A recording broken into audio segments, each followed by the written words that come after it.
Welcome back, guys. So we can continue with our schedule. Now we have the pleasure to have our presentation by Leonardo. So I hope everyone enjoy.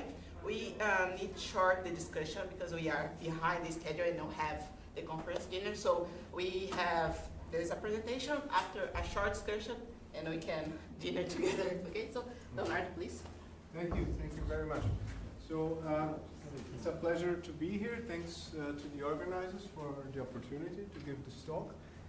This talk is based on some work that is ongoing with Klaus Kiefer from the University of Cologne and Chataignier from the University of Groningen, as well as on some previous works.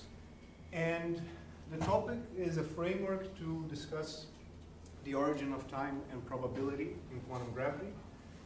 And in this talk, it will be related in a sense to the introduction of Professor Unruh's talk that we just saw, and also the talk of Alexander Smith. So let's start. If we start with the canonical formulation of quantum theory, the starting point, the central point is the Schrödinger equation. The connection to path integrals may be done if you choose, for example, the quantum states to be given by a path integral with some boundary conditions.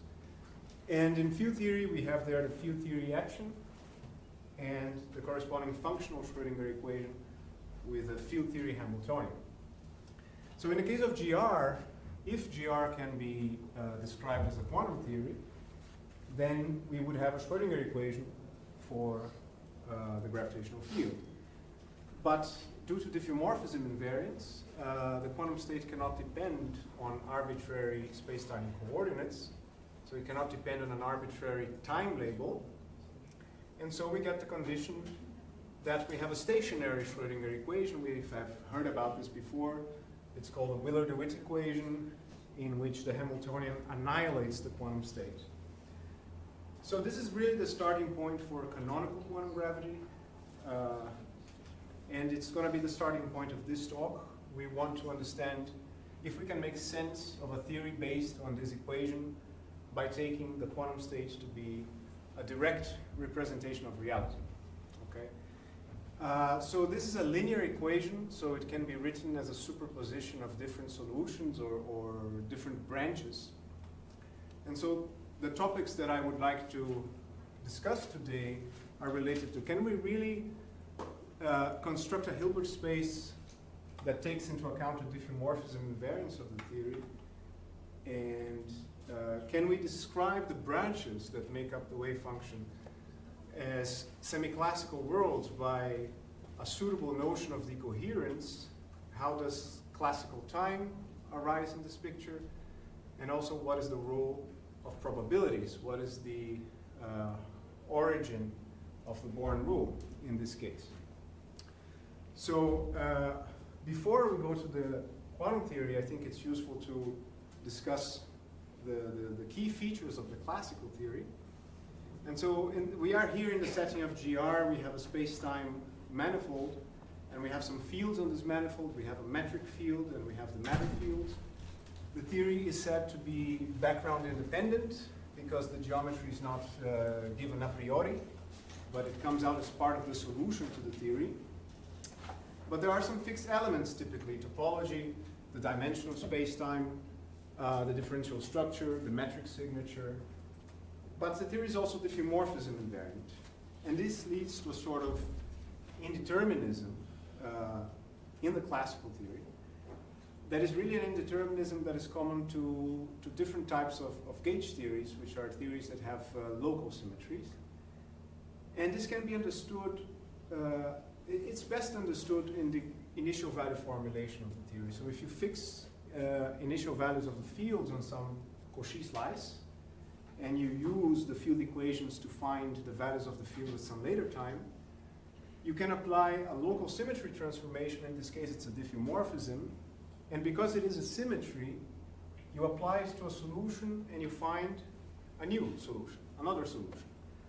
Now, if this local symmetry transformation coincides with the identity on a neighborhood of this Cauchy slice, then it seems that you get two solutions with the same initial conditions. So this really tells you that the initial value problem may not be very well posed for these theories that have local symmetries.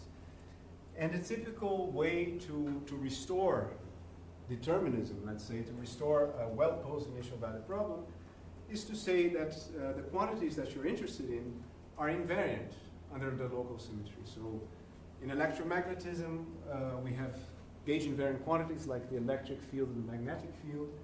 In the case of general relativity, we would have to consider diffeomorphism invariant quantities, or at least equivalence classes of these quantities under diffeomorphisms. And these quantities are then typically called the observables of the theory. But in light of the discussion in the previous talk, maybe it's good just to make a few points.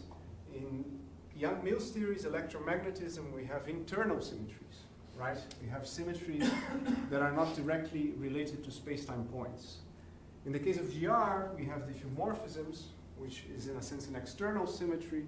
It is related to how you move points around the manifold. And so the case of GR is a bit different, and I think that is relevant for the question of observables. So in that example that we saw in the previous talk, we had the quantities Q, P, T that were not invariant by themselves, but you had a combination Q cos T plus P sine T or something like that, that was invariant. And then there was the discussion about how do you interpret this? Is this an observable? And so on.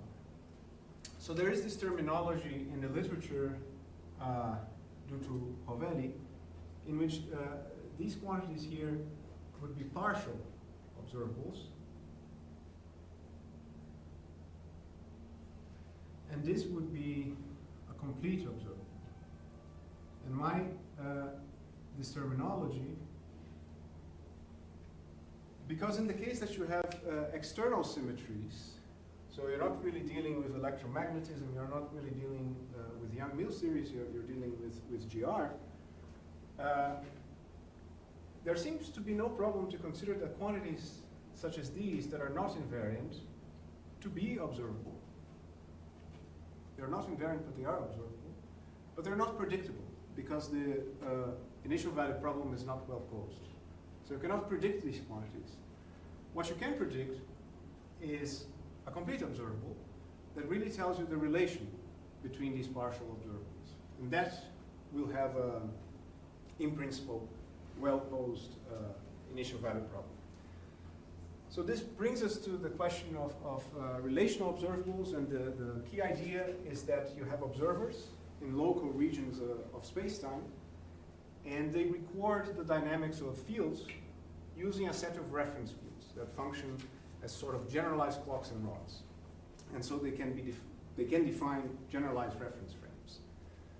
So if these quantities are well defined, the idea would be that the outcomes of their experiments are the values of the fields relative to the clocks and rods. And these relative values are called relational observables. These observables, which are denoted by that symbol there, they completely encode the dynamics in the region of the experiment, so in the region in which your clocks and rods are well defined. They are conditional quantities in the sense that they yield predictions, which are the values of the fields, based on a certain condition, which is the observed values of the clocks and rods. And because they only make reference to field values, so you're comparing the value of one field relative to another field, they really make no reference to the abstract point in the space-time. And so if they are well defined, that's a big question because it might be hard to make these objects well defined, but if they are well defined, then they can be seen as constant space-time scalars for each fixed value of your clocks and rods. And so if they are constant scalars, they are diffeomorphism invariants. And these notions of observables have been extensively discussed in the literature, going back to Einstein, de Wit, Koolhaas, Isham, Summers and Woodard, Inouye and Teitelboim. And Rovelli calls these objects also evolving constants of motion, because you can consider them to be constant scalars, but nevertheless capture the dynamics in the region of the experiment. So let's see how they are related to the dynamics. The orange shell action in the classical theory, which is the action evaluated on a solution to the equations of motion, it is a solution to the Hamilton-Jacobi equations. But due to diffeomorphism invariance, again, the action cannot depend on arbitrary space-time coordinates. It cannot depend on an arbitrary time label. And so you get again a Hamiltonian constraint, which is sometimes called the Einstein-Hamilton-Jacobi equation. And it was shown by Gerlach in 1969 that if you take a solution to the Einstein-Hamilton-Jacobi equation and use the principle of constructive interference, so this is already starting to think about the quantum theory, you can actually recover a classical trajectory, which in this case is a whole space-time in principle, and the Einstein field equations. So in general, Sorry. yeah, This constructive interference, are you imagining each solution to be associated with a phase? yeah, yes, exactly. And the phase proportional to the action. Exactly, yeah. So in general, all these actions, which will be related to the phases in the quantum theory, depend on some sets of invariants, and that we see even in classical mechanics. These invariants can be integration constants or separation constants, and because they are constants, they are invariant under time parameterizations. And in principle, they can be chosen so as to be conjugate to objects that you can write in this way here. And let's unpack this a bit. You take a tensor field, in principle can be any tensor that you like. You integrate over a region of space-time with a gauge fixing delta function.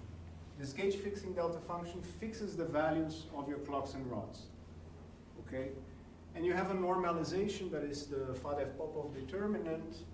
And for those of you that are not familiar with that, the Faddeev-Popov determinant can be understood as a sort of normalization that you need such that the invariant extension of the identity is the identity. So you preserve the identity by this sort of procedure.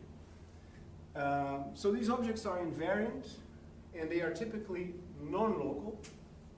Intuitively, they are non-local because you integrate over a region of space-time, and in practice, they are non-local because they just involve non-local expressions of your tensor fields.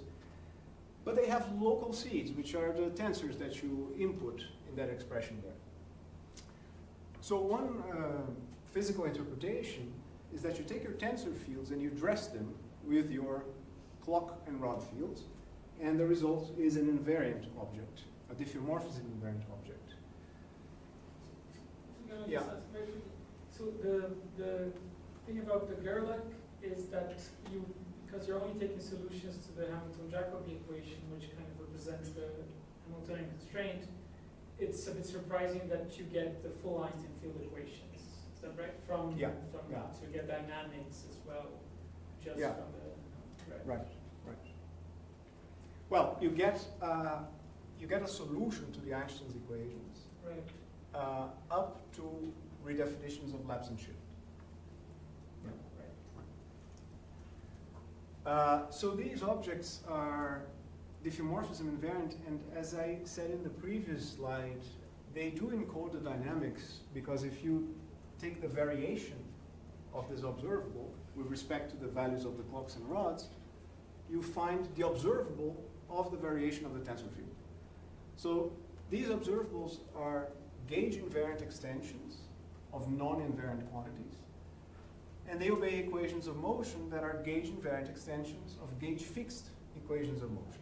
And why are they gauge fixed? Because they are expressed in a particular coordinate system or a particular reference frame that is determined by your choice of clocks and rods. Now, they might not be well defined because there is no global gauge fixing in principle. And that's not a problem that is unique to GR. Also in Young-Mills theories, we have a difficulty of choosing gauges that are valid globally. And the problem is that the Faddeev-Popov determinant which is that normalization there, will typically vanish in several points, right? And this is called the Gribov problem. But assuming that at least in a region you can have a well-defined gauge, in that region you can define these objects and they encode the dynamics of the theory in an invariant way. Okay, so just to give you, a very simple example to show some numbers, you can take a Bianchi-1 model in the vacuum, so it's the Kasner model. That's an anisotropic cosmological model. So it is homogeneous. The fields only depend on a time coordinate, but you have different scale factors for each direction in space. You can adopt the Misner variables that are these alpha, beta plus, and beta minus. And in these variables, the Hamiltonian constraint is very simple. It is given there, and this is really just a constraint of a relativistic particle.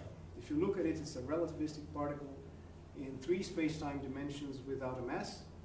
So the solution is very easily found in terms of some separation constants that are written there. So these constants are invariants, but their conjugates have an interesting expression in terms of your original variables, alpha, beta plus, and beta minus, which in this case are the partial observables of your theory. And each value of these invariants give you a relation between these partial observables. So you could say that these invariants encode, in a sense, the world structure of your theory, because for each value of them, you get essentially a solution to the equations of motion. Okay? So the moral of the story here is that in the classical theory, the dynamics is encoded in this action or in a solution to the Hamilton-Jacobi equation. And from this action, in principle, you can recover the solution in an invariant way in terms of these invariants that encode the structure of your world in this theory. So what are K plus and K minus here? They are some separation constants that if you plug in here the derivative with respect to beta plus, K plus squared, and so on, and you get a solution to the equation. So you just do a separation of variables and you get these separation constants. But in terms of a physical interpretation, they would be the invariant momenta of these x's, and these x's are the relational observables. So they are also relational observables. Okay, but if you cannot find the Hamilton-Jacobi solution in a closed form, and typically that is the situation because it's maybe just very hard to solve for the theory, one thing that you can try to do is a WKB expansion. So it's a perturbative solution in which you expand this action in powers of a certain coupling constant. So this could be the gravitational coupling constant. And what you can show is that the Einstein-Hamilton-Jacobi equation, which is timeless, right, reduces to a time-dependent Hamilton-Jacobi equation for the matter fields at the lowest order, where the time parameter is the proper time of the observers whose world lines are orthogonal to your Cauchy slices. If you include higher orders in the coupling constant, then you get corrections that typically go with powers of the matter Hamiltonian. Now, this proper time of the observers is also a choice of gauge, is also a choice of clock. So you can compute the associated Faddeev-Popov determinant. To lowest orders, just the identity, and to higher orders, you again get corrections that depend on the matter Hamiltonian. Okay, but that's the classical theory. What I want to discuss now is how these ideas can be translated to the quantum theory and how they can be applied to discuss probabilities and the emergence of classical time. So before time and probabilities, we just start with the Wheeler-DeWitt equation. So Hamiltonian constraints that is encoding diffeomorphism invariance in the sense that it's encoding the independence of your quantum state on a choice of arbitrary time labels in this case. If you have a model that that is not a mechanical model, that has a certain number of space-time dimensions, 3 for instance. Then in addition to this constraint, you have another constraint that encodes the invariance of the wave function in terms of arbitrary spatial coordinates, so spatial diffeomorphisms. But let's start with this constraint here. So as I said in the beginning, this is a linear equation. So it obeys the superposition principle. And so the quantum state in general will be a superposition of different solutions. Now, if some of these solutions are to correspond to semi-classical worlds, and what are semi-classical worlds? Semi-classical worlds are typically a theory in which you have a classical space-time, you have a classical causal structure, and some quantum fields propagating on this causal structure.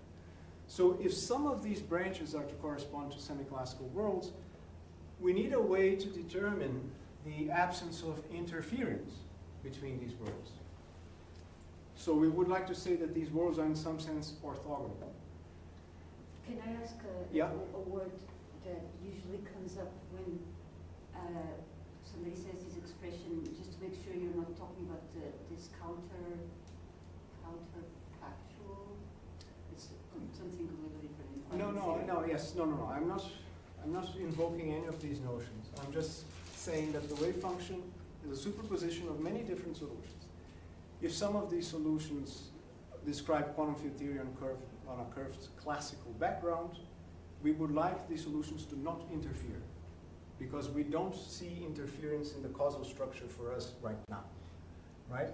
But to see the absence of these interference, we would need an orthogonality condition.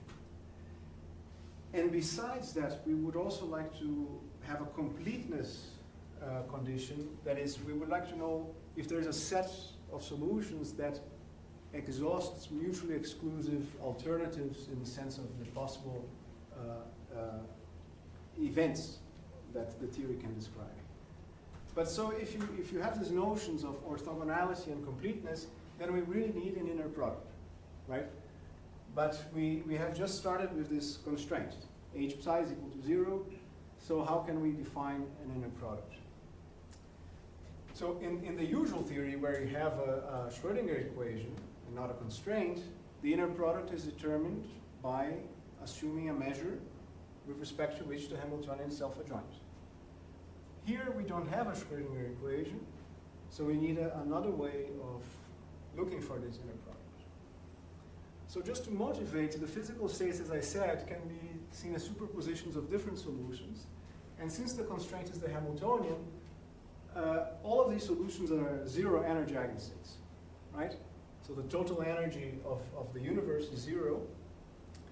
And if you have complex superpositions of these zero energy eigenstates, the phase in the WKB approximation is a solution to the classical Hamilton-Jacobi equation. So everything that I said in the classical theory applies. So these phases can determine classical relational observables in worlds.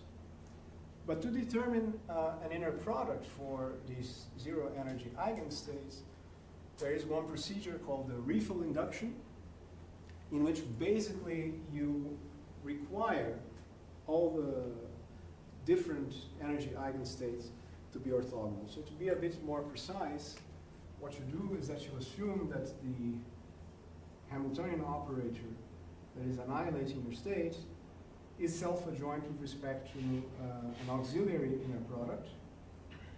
In this auxiliary inner product, because of self-adjointness, you have a complete orthonormal system of eigenstates of energy. So they obey an orthogonality condition like this. And the refill induction is to define an inner product for the zero energy eigenstates without the danger of this delta function blowing up, right? Because for zero energy, if 0 is a continuous eigenvalue, it's in the continuous part of the spectrum, this would blow up. So the refill induction is simply to say, okay, I define the inner product, you throw away the delta function of the energy eigenstates. You can also get that by a Fadev-Popov gauge fixing that has to do with the proper time of the theory, and I will describe that later. And yet another way to define this inner product is by something that is called group averaging, in which you integrate over the orbit of the evolution operator. Even more generally, because what I said now, you assume that the Hamiltonian is self-adjoint. But even more generally, the Hamiltonian might not be self-adjoint, but the whole gauge structure of the time reparametrizations might be described in terms of the new potent charge, which is called the BRST charge. And I don't want to get into this right now, but this is just a geometrical way of describing a gauge theory in terms of the cohomology of this new potent charge. Okay? And also there you can define a gauge fixed inner product. And in all these constructions, provided your choice of gauge is well defined, and again you have the Gribov problem, so it might not be well defined, but assuming that it is well defined, you can show that the inner product is independent of your choice of gauge. But since here a choice of gauge corresponds to a choice of time, or a choice of clock, the fact that the inner product is gauge independent implies that the theory is unitary in a sort of trivial sense, because the inner product does not depend on your choice of gauge, it does not depend on time, so it is conserved in that sense.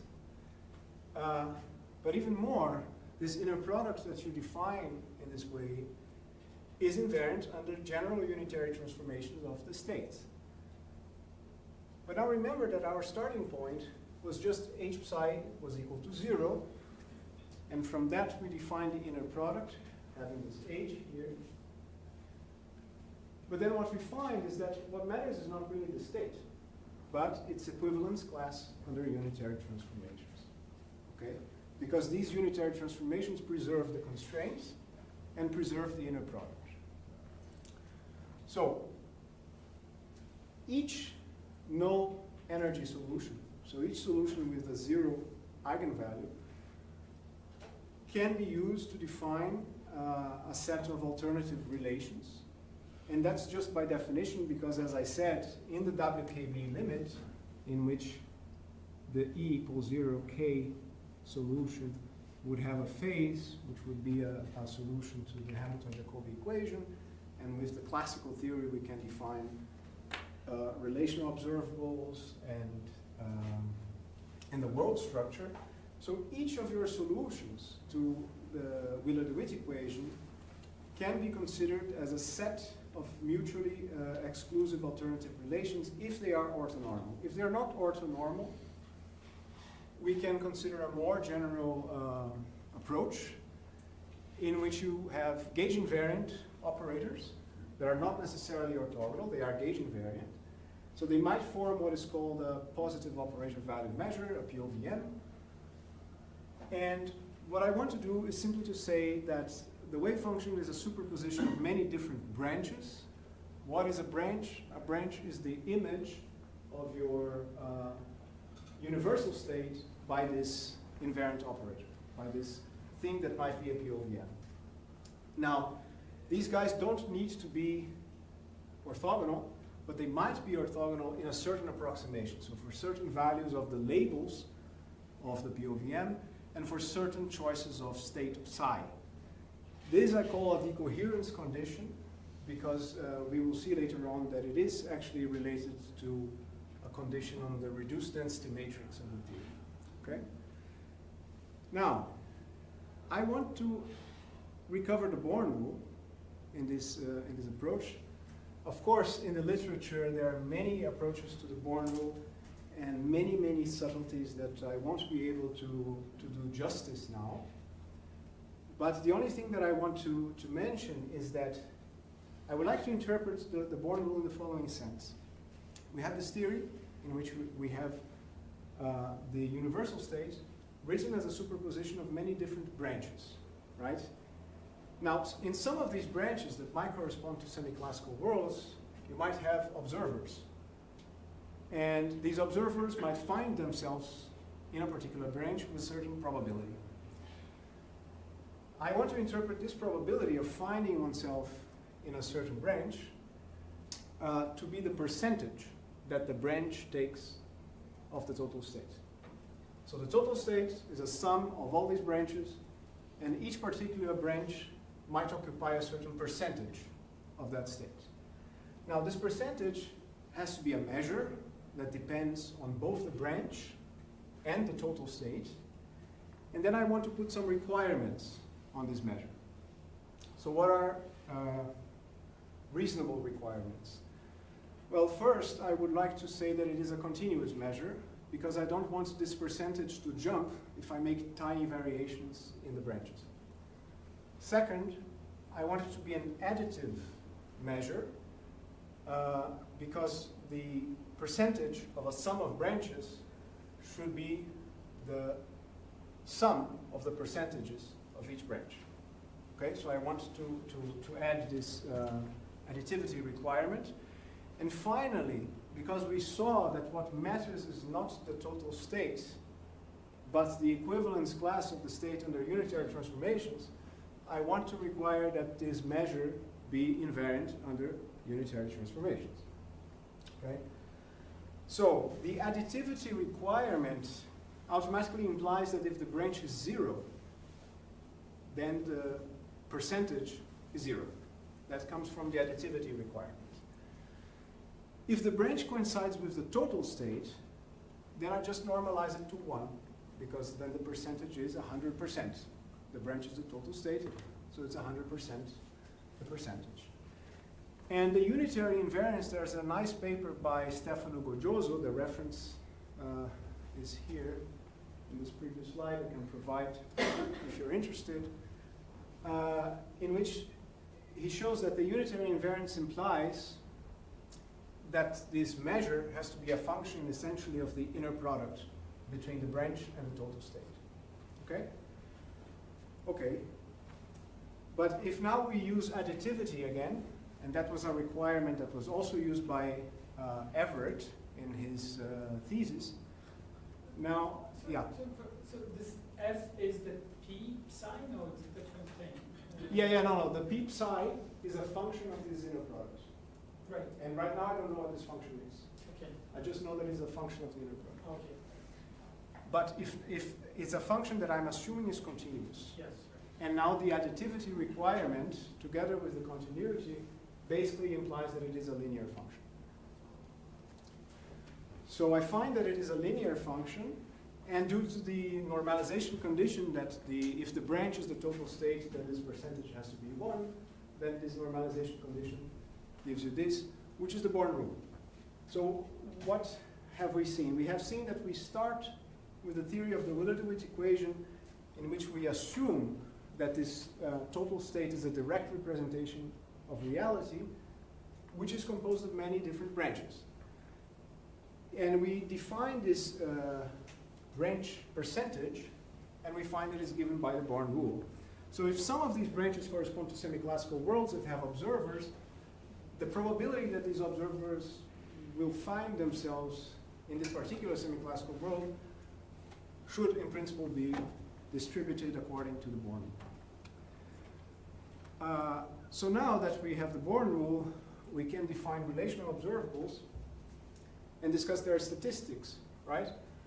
So one way to define these objects is that just as in the classical theory you had that integral that had the Faddeev-Popov determinant, the gauge fixing condition, and so on, the matrix elements of the operators related to relational observables should be given by some tensor field, which can be a Heisenberg picture operator, and some gauge fixing condition that might be some general operator that could be a gauge fixing POVM.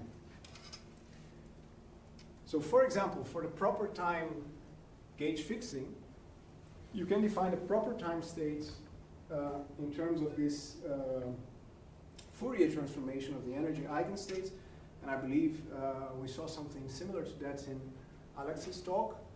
So these really define the clock states for a certain system. So they are conjugate in a sense to the energy eigenstates, but they don't need to be orthonormal, right? They can form a POVM.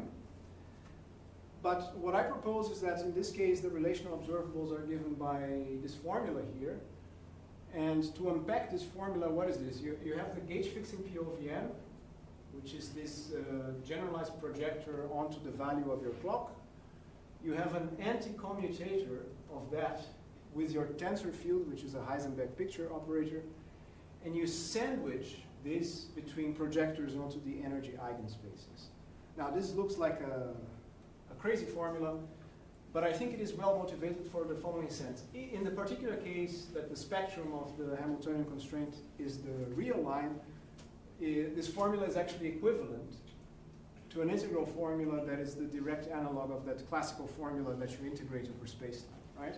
So we have that, and these observables obey the correct dynamics, which is given by this equation there. And if you remember, that's exactly the same equation as in the classical theory if you replace Poisson brackets by commutators, right? So they obey this correct dynamics, assuming that, again, you have a well-defined gauge. This is for the proper time gauge. For other gauges, I don't have time, I don't want to get, this is just a technical detail, but you can replace this projector onto the energy eigenspaces by a more general operator that is essentially a square root of the Faddeev-Popov determinant. This square root comes with a sign, it's plus or minus the square root, and this sign is roughly related to positive and negative frequencies, if you have a relativistic particle, for example.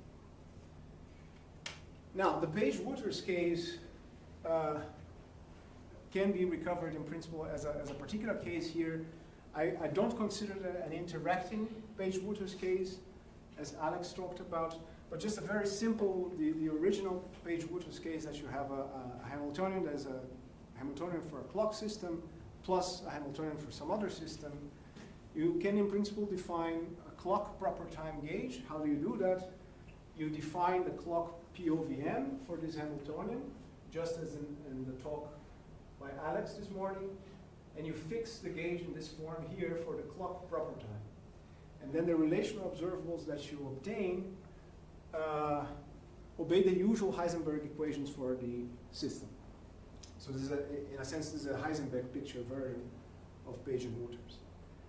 I'm not sure what would happen if we would include interactions here. I suppose that you would have a non-trivial Faddeev-Popov determinant, and that would have to be analyzed. But just to mention, the relational observables and the equivalence of these relational observables with Page and Wouters, and also with what is called the relational Heisenberg picture dynamics, was analyzed also in this paper by Philip Hearn, Alex Smith, and Max Locke. And also there's this more recent paper that the case of periodic clocks was analyzed. For periodic clocks, essentially, you can have, for example, a clock Hamiltonian that has a discrete spectrum, and then the clock has a maximum value for the clock. The clock is defined, for example, from 0 to 2 pi, or something like that. Okay, so in principle, we can describe the statistics of relational observables with this Born rule, and what you can show is that the expectation value of these relational observables in the physical inner product is given by this formula here, where this quantity here is a conditional expectation value. The conditional expectation value is defined in the usual way that you do in probability theory. So this really shows that these relational observables have a conditional interpretation in some sense, just as in the classical theory, that they are also conditional objects. And if you have self-adjoint relational observables, they will have a complete orthonormal system of eigenstates. So you can define, in a sense, quantum reference frames by these eigenstates. If you do that, then by definition, a change of quantum reference frame would be a change of basis in the physical Hilbert space, which are the eigenbases of these relational observables. Now, okay, my time is running out, so I have sketched the main points in this approach, but what we are interested in really is our branch, right? We are interested in our semi-classical universe, So can we describe that? So very quickly, because of the problem of talk time, in a toy model, right, of cosmology, the toy models typically have this structure in which you have a local scale factor that here is essentially the exponential of this alpha variable. It comes with this coupling constant, that is the gravitational coupling constant. And you have other terms that might encode anisotropies, they might encode matter variables and so on. But typically what happens is that if your matter variables are weakly coupled, the potential vanishes when the scale factor goes to 0. Okay? So a solution to this equation is hard to find in general, but what you can do is a perturbative expansion. It's essentially a WKB expansion, where again, the lowest order, you have a classical action, a classical solution to the Hamilton-Jacobi equation, with which, again, you can define a classical space-time and so on. And what you can show is that each of these wave functions that appear in this expansion now obey a time-dependent Schrödinger equation. Just like in the classical theory, you go from the Einstein-Hamilton-Jacobi equation to a time-dependent Hamilton-Jacobi equation. Here you go from a Wilderwitz equation to a time-dependent Schrödinger equation. A point that I want to emphasize, because this was a topic of some controversy in the literature, is that the evolution is unitary, at least up to first order, the first non-trivial order, because you have to include the definition of the Faddeev-Popov determinant in the inner product. Before, people were not including this Faddeev-Popov determinant in the inner product, and they were finding violations of unitary. And this is, in a sense, similar to what Feynman observed in 1963. He was calculating some amplitudes for gravitons, and he found that there were violations of unitarity that he could only remedy if he included what he called artificial dopey particles, which were the Faddeev-Popov ghosts, which just corresponds to the fact that you have to include the Faddeev-Popov determinant in the inner product. Okay? What was the what of ghosts? What did you say? The Faddeev-Popov ghosts. Oh. But he called it artificial dopey particles. Artificial dopey particles. Yeah. That's a good name. So just one very quick question here. This WKB time. Right. So the first order expansion gives you the Hamilton-Jacobi equation for the background. Exactly. For the geometry. Yeah.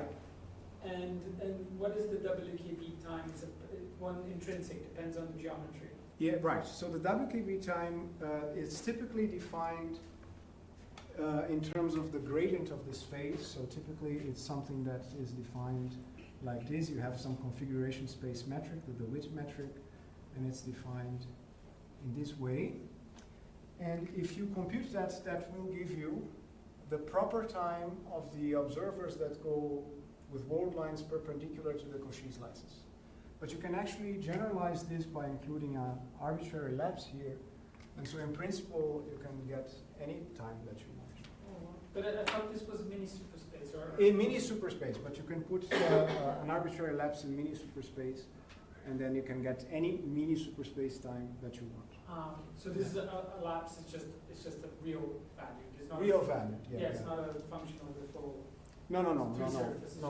It's just one parameter. Yeah. Right, yeah.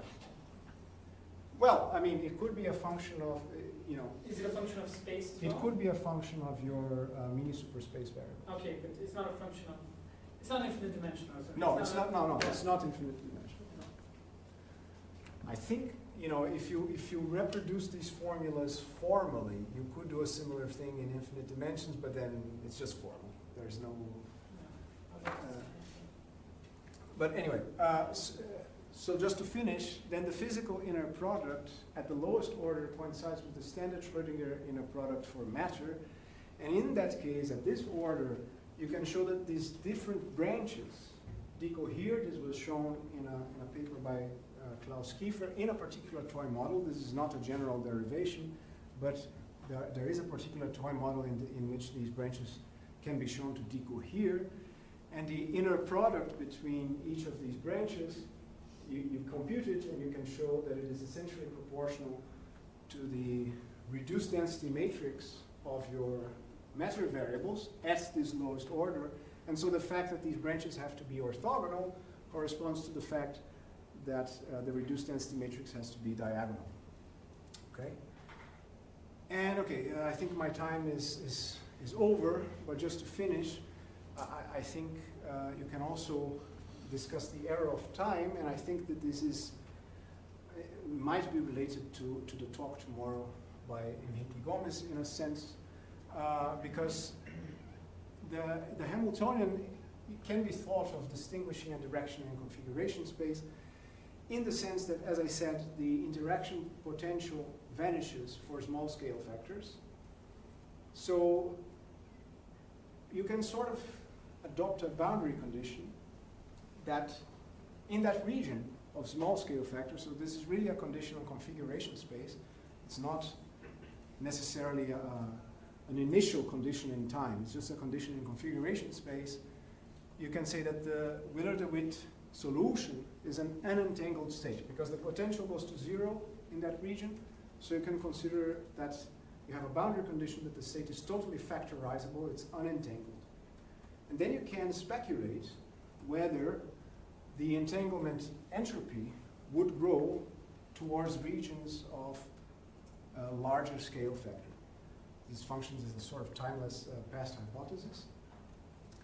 Now the WKB time that we just discussed, if it is a monotonic function of the scale factor, then this growth of entropy would translate to a growth of entropy in this semi-classical time, which might be related to the second law of thermodynamics.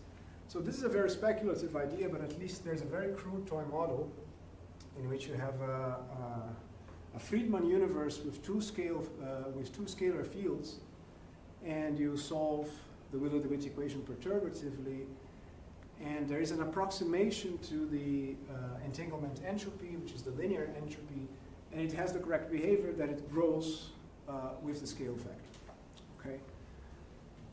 And finally, you can apply this expansion of the Wheeler-DeWitt equation to compute corrections to primordial power spectra. This is ongoing work that might perhaps lead to some phenomenology in cosmology.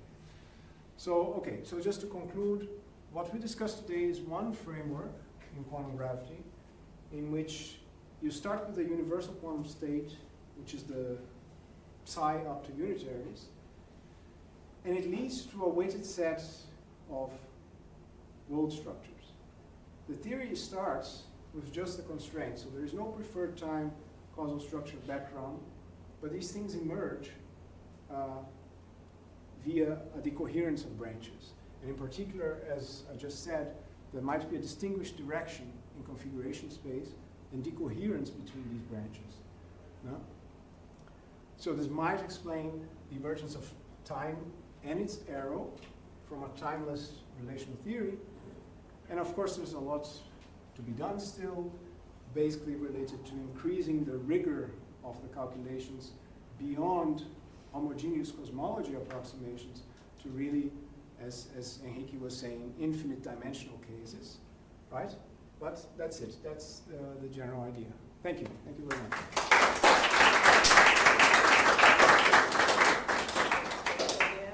Now we have time for some questions, not so long because we are behind the schedule. So if you have questions, please.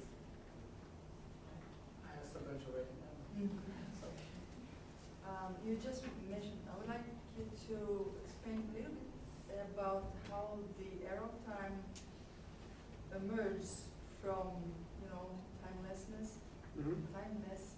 right? But in not that much mathematical way. Okay, so first of all, I should say this is still a speculative idea, so there's no concrete calculation that is showing that this is a valid model. But the idea is the following. In this, we start in this quantum gravity theory with this Wheeler-DeWitt equation, which is just an equation that's telling you that the total energy of the universe is zero and you are in a zero energy eigenstate. By the way, that is strictly only true if you have a closed universe. If you have a universe that has an asymptotic structure, you might have a non-zero Hamiltonian in the boundary, but okay. So the idea is you start with this condition that you have a zero energy eigenstate for the universe. And what this Hamiltonian is telling you is that in the space of your observables, so in the space of these things that are the partial observables, you have an interaction potential. So you have an interaction between the different fields in your theory. And the form of this potential is such that in the region of this field space in which the scale factor of the universe is very small or zero, so in the region where the size of your universe is vanishingly small, this potential goes to zero. So that means that in that region the fields are not interacting. And so you can assume that the universe starts out in a state where the fields are not entangled. So they're not, the wave function is completely separable and the statistics of these fields is not correlated at all, right? But as you go to regions of the field space in which the scale factor grows, which would roughly correspond to the expansion of the universe, then the entanglement between these fields grows. So the correlations among them grow. And then the speculative thing is, this is related to the entanglement entropy, so how these correlations between the fields grow. But it could be that there is also a connection between this entanglement entropy and the thermodynamic entropy, and this could serve as a sort of master error of time that would explain our observations of the second law of thermodynamics. So if this idea would be correct, then the origin of this distinction between past and future is related to the fact that in the space of fields, in the region where you have a very small universe, a very small scale factor, the fields are not correlated, but as you go to regions that the universe is larger, the fields become correlated. And this sort of asymmetry would be the error of time. Okay, so it reminded me a little bit of Marina's talk, when you start from a bunch of particles there, and then just by this, the order appears later on after a bunch of interactions. Yeah, It feels yeah, this general idea. Yeah, I think. And the difference here is that you started from a state with no energy, specific initial state, and then there's something that happens, and then things change. The symmetry appears, symmetry acts. Not necessarily, right? But something happens with this state of zero energy. As it goes somewhere and changes. Well, no, the energy is always zero. The total energy is always zero. But It's there's always something conserved to be zero. It's really related to how the interactions.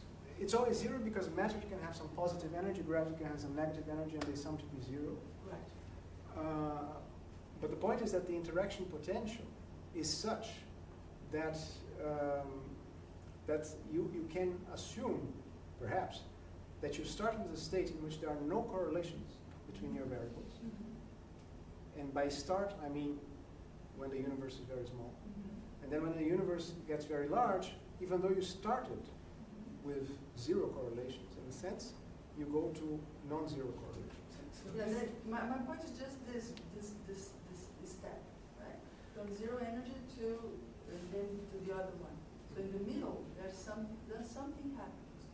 No, I think And this the is- language is confusing because you're saying start and so on. I think Yeah, it's sorry. just like this picture. There's a Yeah, start- exactly. I put this picture because of that.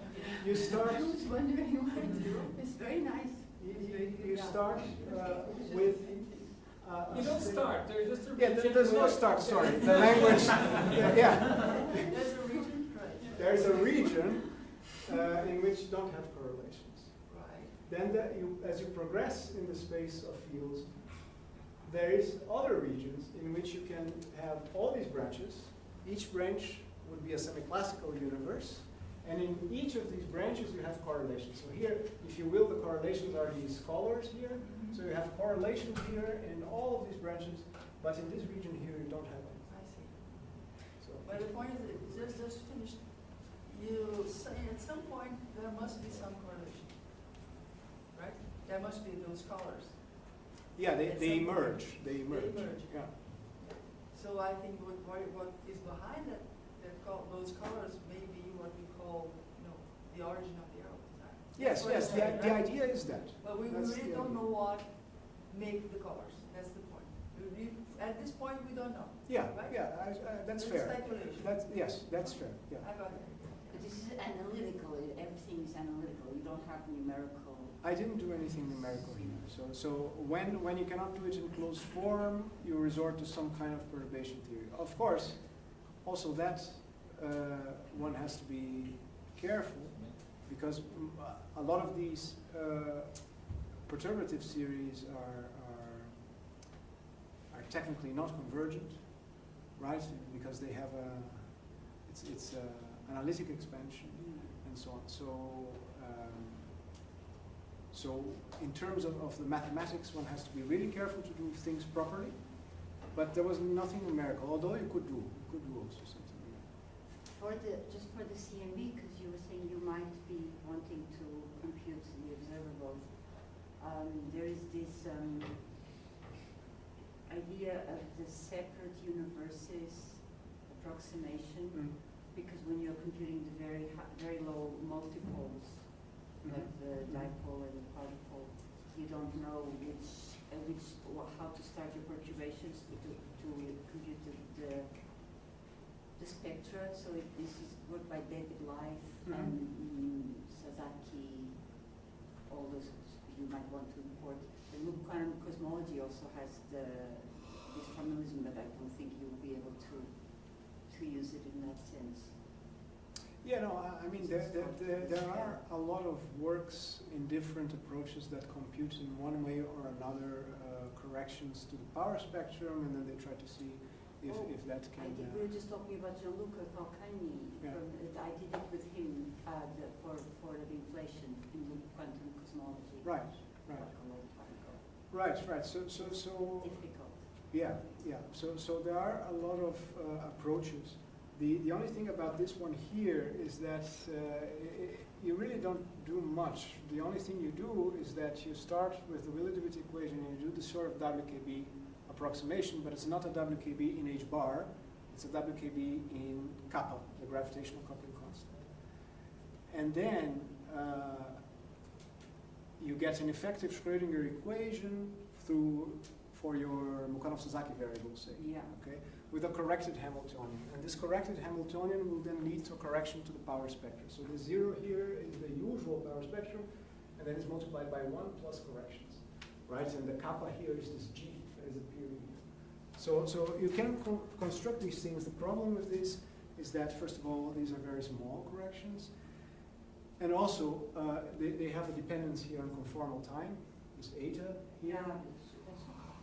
That's okay, but they grow. And so they might grow to a point that they invalidate the perturbation theory through which they were derived. Yeah. So probably what one needs to do is some sort of resummation and renormalization. Yeah. So that's why this is still work in progress. Andrew Little, my husband, we would be able to do, he likes to do this stuff a lot. Okay. It's very easy for them because they've been doing this with Okay, their no, life. so I even put this picture of galaxies here because the point is that even though these corrections are very small, precisely because they grow, they might lead to effects, for example, in galaxy correlation functions, and that would be interesting to see. Oh, yeah. But Yeah, yeah. even in the DESI, maybe you could have yeah, but this still. power spectrum.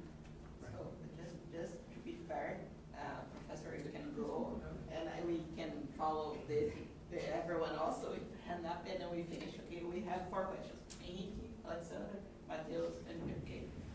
Just a thing to understand better. So the correlation begins with the expansion. It it's induced by the Yeah, expansion. yeah, in a sense. But you yes. have an hypothesis about the geodesic, because it means the completeness of the space-time. You mean if this would correspond to a non-singular Yes, for universe? example. That is a very good question. I don't have an answer for it because I think the answer would involve calculating, for example, the expectation value of your scale factor and seeing if it has a minimum value or not. That is something that in some models you can compute, right? And in some models you do have this bounce that comes with the expectation value of the scale factor. I didn't address this here because really the idea here was that in this region here, it is a completely quantum region. So you don't have a classical spacetime, so you cannot even talk about geodesics. And this is something that emerges only when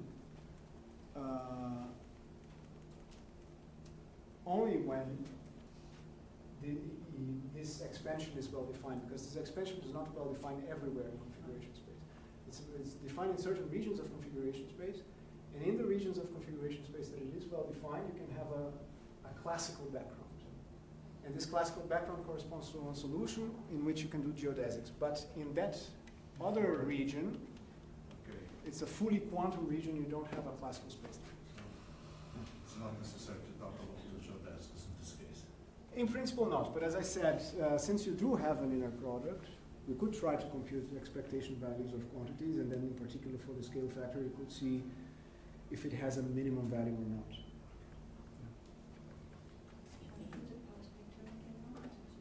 Where? The one that you're referring to, Yeah. the galaxies. Ah, the galaxy. Yeah, so if it's easy. Henrique and after Matheus and after Alexander.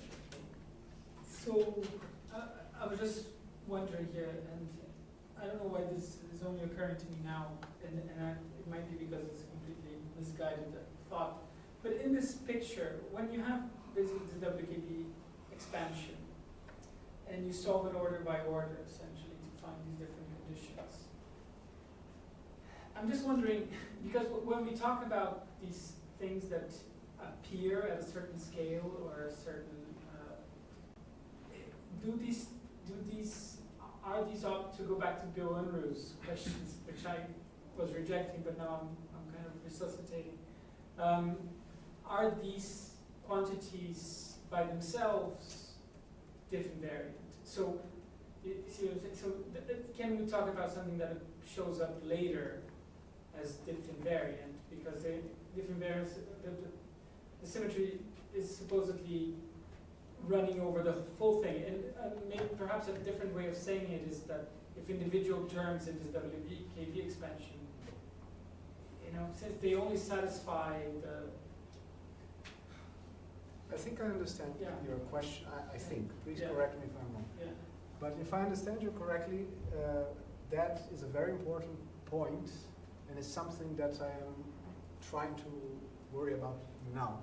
Because the thing is, in this expansion, in this WKB expansion, you can do it and only work with the partial observables if you want.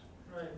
But you can define the relational observables Right. by that formula, for example, that you have a gauge fixing condition in your field.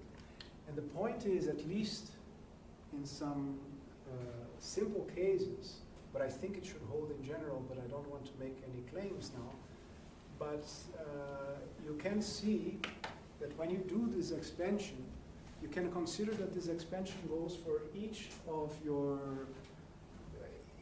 basis element in the physical Hilbert space, in principle. You could try. And then it carries over to the relational observables. And the moral of the story is that in the limit, in the lowest order of the approximation, that's the Wheeler-DeWitt equation becomes a Schrödinger equation, right? Yeah. So I actually don't have this Schrödinger equation here, but But this time that you wrote there. yeah. It's with this time here, it's wait, where it is here. So this is the classical case, but the quantum case is exactly the same. So you go from the Wheeler-DeWitt equation to a Schrödinger equation that has the time and the matter. When you do this expansion, this will affect also the bases in your physical Hilbert space. And then when you translate that to the observables that are written in terms of a basis, they will just become the Heisenberg picture operators of your Schrödinger theory. So this is, in a way, it's similar to the Page-Wooter's case. In the Page-Wooter's case, you don't have this expansion with respect to the gravitational constant, but here if you just have these two guys, and you define the proper time gauge for this guy, Right. the relational observables are the Heisenberg picture operators of this system here. So here you would recover this in a certain sense, but at the lowest order in the kappa, essentially. Yeah. But I have a silly question. So, why is reasonable to impose that boundary condition that is saying to be disentangled at minus infinity? Well, I think it is reasonable because the potential is zero, the structure of the equation allows you to have a state that is naturally unentangled. But of course, that is an imposition. You can just say, no, I want to impose a different state, and you would be free to do so. So it goes back to the question of boundary conditions in quantum cosmology, right? Because bouncing, you have a bouncing universe? No, here not necessarily. No.